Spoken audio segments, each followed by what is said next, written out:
Today I wanted to share with you 6 productivity boosters for songwriters. Whatever your objective is, your role, whatever your target audience, I hope that these boosters will give you kind of like a high octane advantage as you make the world a better place with your songs. Number 1 is sleep.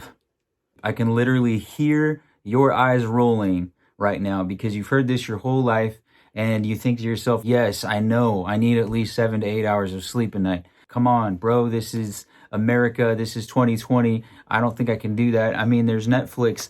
Look, all I know is in my experience, there's 2 versions of me. There's the Sam without enough sleep, and there's the Sam with enough sleep.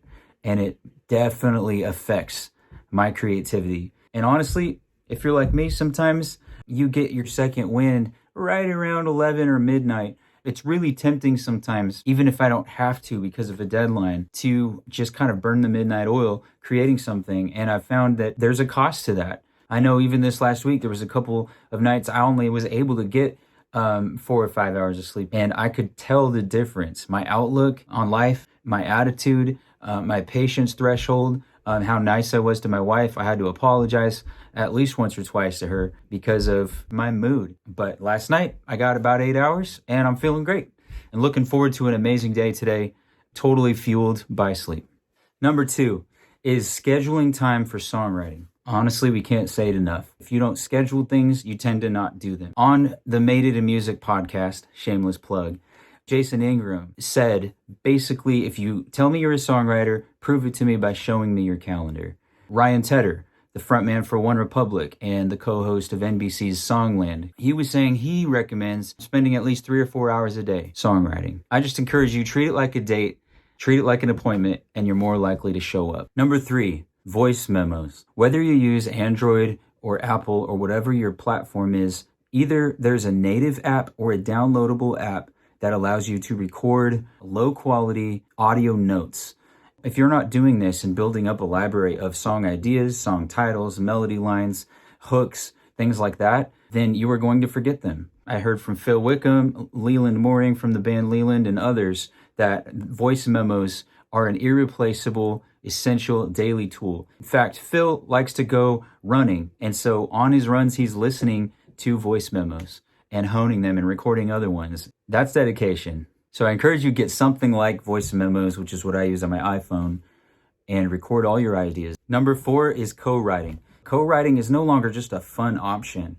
It's just a way of life. I sat down with the top CCM publisher, and he told me that he's found for him that the magic number is 3 writers in a room. That way you have a higher chance of getting someone who's great at melodies, someone who's great at lyrics, and someone who's great at kind of like overall vibe or track. The bar has definitely been raised for songs, and it's hard for one person to do all of that. There's just this special magic that collaborating brings. I've heard a lot of people express difficulty with co-writing because it's hard to find that chemistry. But my experience has been the more that you co-write, the more chemistry. So I challenge you, if co-writing is something that you have not learned to embrace and enjoy, do it more.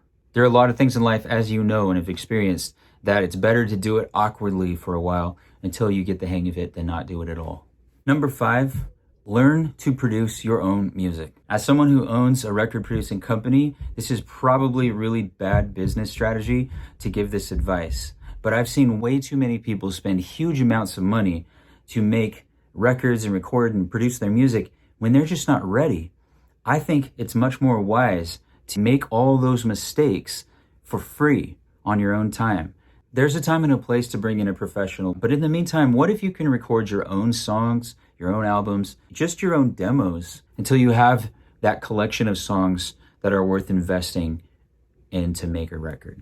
If you can learn the basics of vocal production, drum programming, recording your own electric guitars, you could potentially save thousands of dollars while you get better and better at honing in your craft, discovering your songwriting superpower, and crafting your own musical identity. The 6th productivity booster is to write down your goals. One of my favorite productivity gurus, Michael Hyatt, says something to the effect of, even if you don't come up with a strategy or plan to execute those goals, just the fact that you wrote them down makes it 40% more likely that you will accomplish those. It does something in your brain that sets you on that course. I promise you, Michael Hyatt's not paying me to recommend this stuff, but I use his full focus planner. In fact, it's right here on my desk. What's really helpful to me is there's built-in templates to help you to achieve your 7 to 10 goals, to break those up into quarters and then figure out how to break those up into weeks and then to days.